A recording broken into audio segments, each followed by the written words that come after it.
Good morning, everybody. I never do live videos. I never really post videos. I feel kind of awkward talking on video, but I feel like I need to say something. You know, I haven't been sleeping well. I've had a very restless night, and there's been a lot on my mind. And one of the few things on my mind has been, you know, a lot of comments and a lot of posts that I've been seeing from the Latino community. For example, I'm going to read this one to you. It says, Mexicans need to stay away from that Floyd bullshit. Did you all forget who was beating up the eloteros, the paleteros, and the paisas?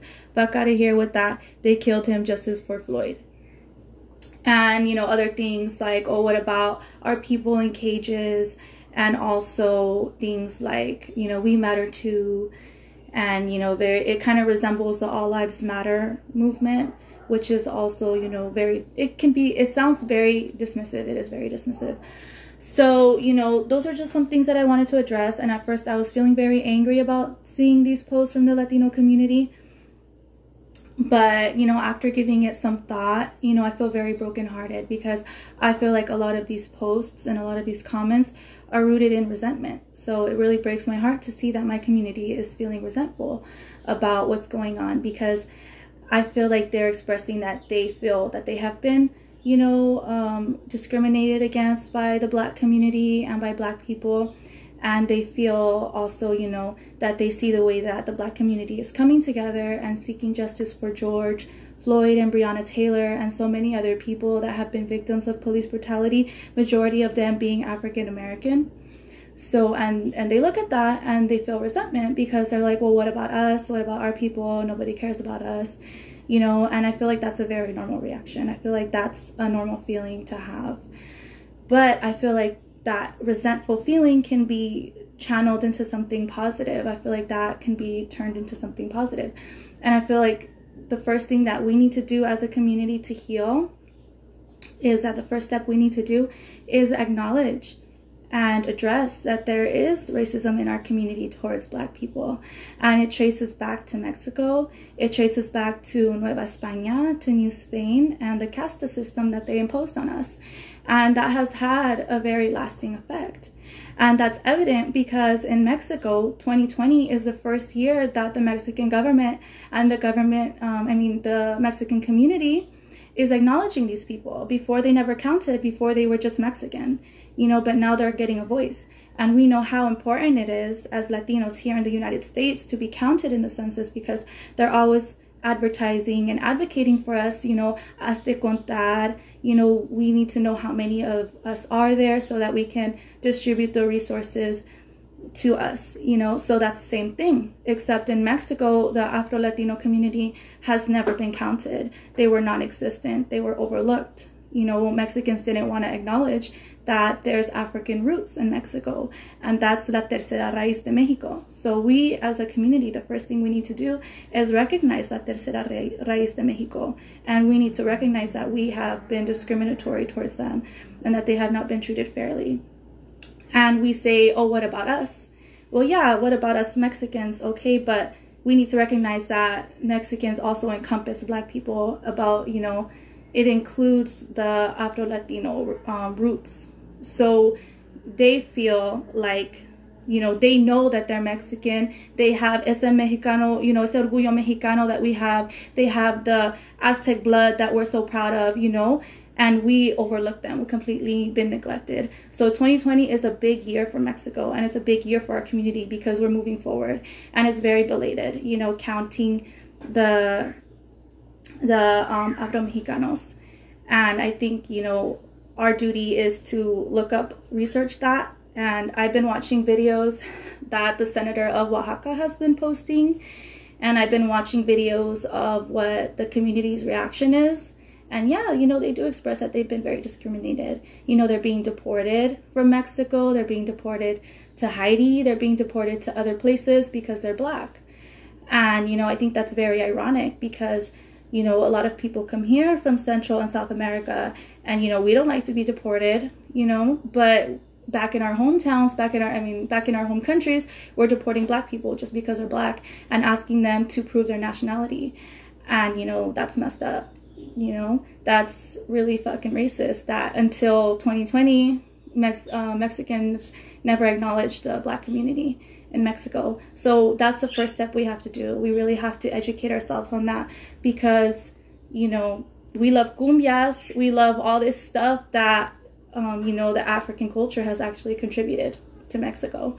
So that's the first thing we need to do, really address the racism in our community because it does exist. The second thing I think we need to do is redirect that that resentful feeling. I really think that we need to turn that into something positive. We need to look at the Black Lives Matter movement, and we need to feel inspired, you know, because I feel really inspired. I feel really proud to be American because I'm seeing the way that everyone's protesting and, you know, the way that everyone is speaking up against injustice. And, you know, we don't have control over the Mexican government. We don't have a say, really, because, you know, we weren't born there. I wasn't born there. I don't live there, even though I identify as Mexican. You know, I really have no control over that government. But I live here. And, you know, I feel like it is our right and our obligation to stand by our Black community, you know, because we are, you know, we have African roots. Mexicans have African roots, and we, you know, we need to really speak up and stand up for each other. So I think if we unite, if we acknowledge that as the first step to become better allies, you know, I feel like that's how we can become better allies. And also we can seek justice for ourselves too and for other people, because when we seek justice is for all. It's not just for causes that matter to us or causes that we find relevant, because police brutality is a really big problem in this country. And it also is a problem in Mexico. It's a problem all over the world.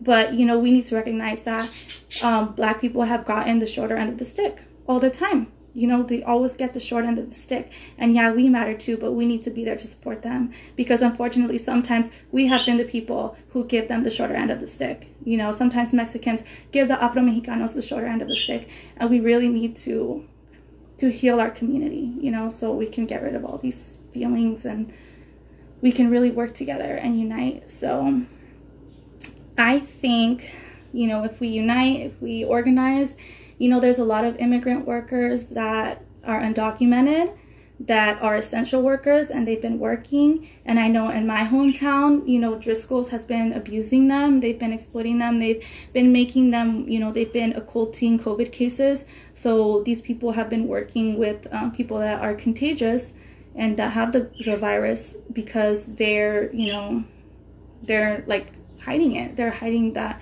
the people have this virus, and it's putting them at risk.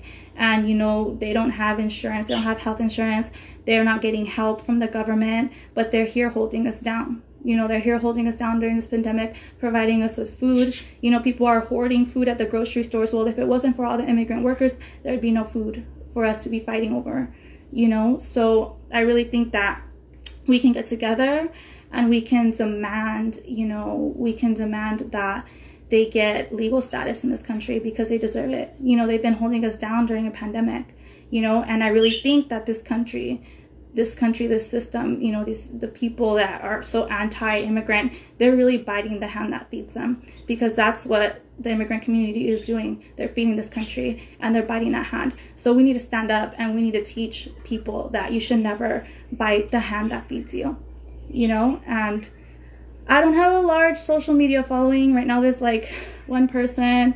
Hi, Michael. I think there's one person watching this. So, you know, I don't really have a large platform, but I really encourage you guys to share, you know, to advocate for La Tercera Raíz. You know, I was looking up a hashtag, there's like less than 100 posts. Hashtag La Tercera Raíz. So yeah,